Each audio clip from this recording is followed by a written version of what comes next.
This is an update on Qualcomm Ventures. Oh yeah, we keep hitting it.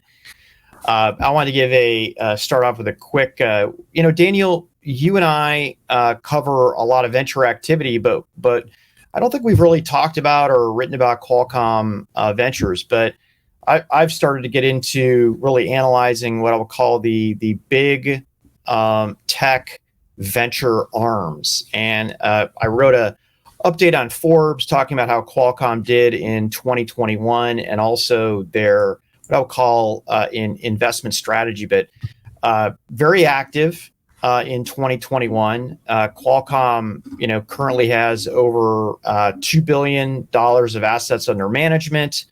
They made 25 new investments and over 20 exits. You look at companies like Innovium, Altiastar, Matterport, SentinelOne. These are ones that I've heard of before that they invested in 2021. Do I understand their exact ROI that they got out of it? I don't, but I'm trying to hunt for that. But to me, if you're a big venture arm for a company like Qualcomm, and I had their investment arm, Quinn Lee, on the phone for a couple hours, kind of going through it. It's really about, how does Qualcomm Ventures support the overall corporate strategy of Qualcomm, right? I mean, there's only 4 ways to innovate, right? You can do it organically, you can partner, you can invest, or you can acquire. And Ventures arms are all about the investments. And, it's kind of like the 3 bears. Like you can't get, too close and too hug, or otherwise you're going to smother your investment. And all you're going to do is try to turn it into Qualcomm and turn it on to, but you really want it to kind of be like an animal in the wild that can not only go out there, but the ability to make investments and do work in a low friction environment that's risky, right?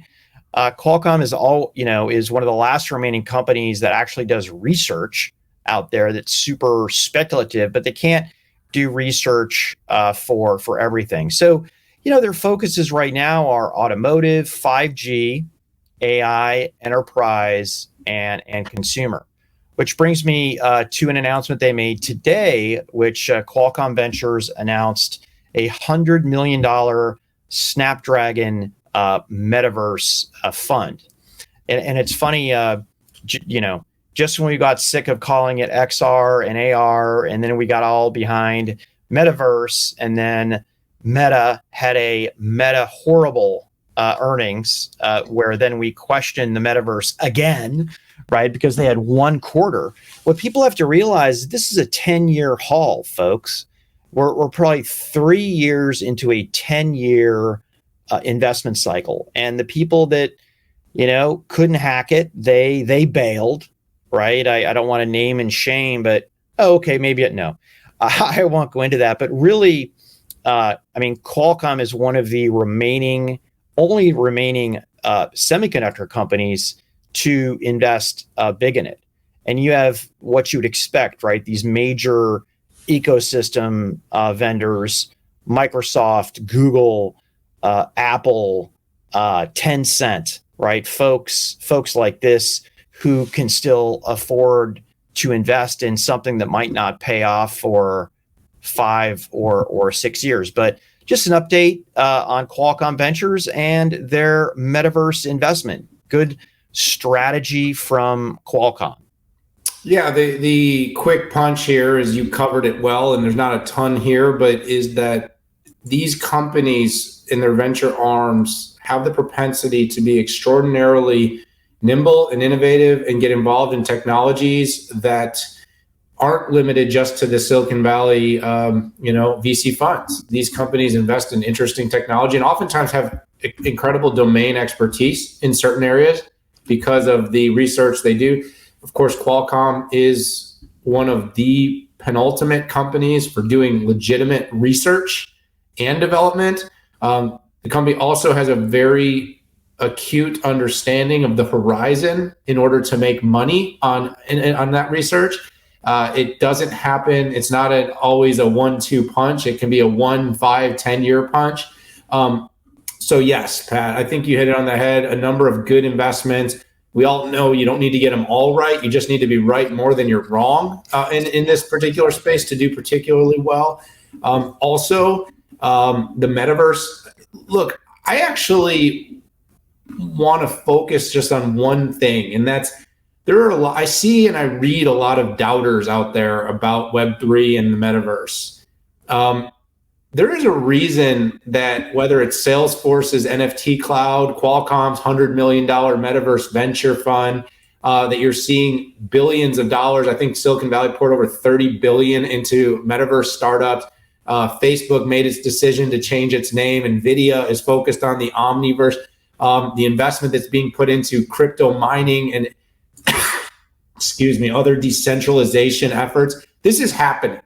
Okay, yeah. So the same people that were sort of Web 2 deniers, the people that were, dot bomb, this was over, that lasted.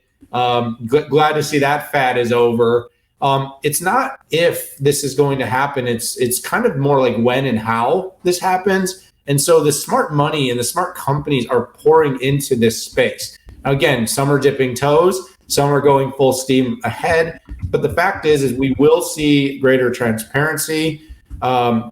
We will see decentralization, and we will see the continued evolution. Now, the enterprises are trying to find their way into this because remember, and I'll leave my thought here, Pat, but the whole idea of decentralization in Web3 was to sort of democratize the power. And so you have a handful of companies really right now that hold the vast majority of the power over the web. And now you look at where all the money's being poured in. Well, it's the same companies that basically are saying we want to be able to control what comes next. Yeah. And have a lot of say in it. And so the interesting thing is a lot of the originals that got into crypto and stuff got in because, they were doubting the dollar. They doubted digital currency. They were doubting, the centralization and the power of the corporation. So not to get a little off the path here, Pat, but it's kind of interesting to watch corporate and large companies that have tons of resources pouring investment in. But in the end, I think Qualcomm's making the right call, getting into this space. They were already in this space with a ton of investment in XR and other augmented reality technologies. So good to see the investment. It's just the beginning.